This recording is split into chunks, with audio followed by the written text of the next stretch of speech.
Hello student, let's start the question. The question is P A union B equals to P A intersection B if and only if the relation between the probability of A and the probability of B is.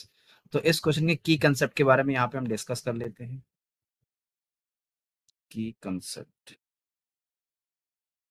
तो सबसे पहले आपको पता होना चाहिए कि हमारे पास एक बेसिक फॉर्मूला है कि probability of A union B equal to होता है आपका probability of A plus probability of B minus probability of A intersection B के इक्वल होता है।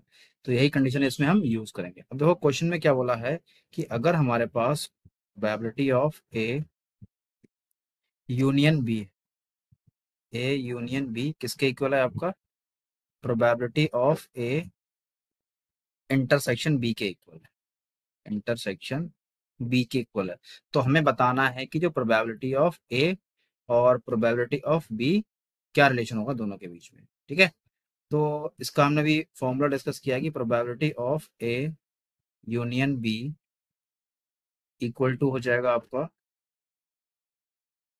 Probability of A plus probability of B minus of probability of A intersection B के equal होता है। ठीक है, अब जैसे कि हमारे पास ये दोनों कंडीशन दे रखी है, अगर A union B A intersection B equal है, यानी कहने का मतलब ये है कि जो आपका ए के जो एलिमेंट है और जो बी के एलिमेंट है दोनों के जो सेट क्या है वो दोनों इक्वल हैं।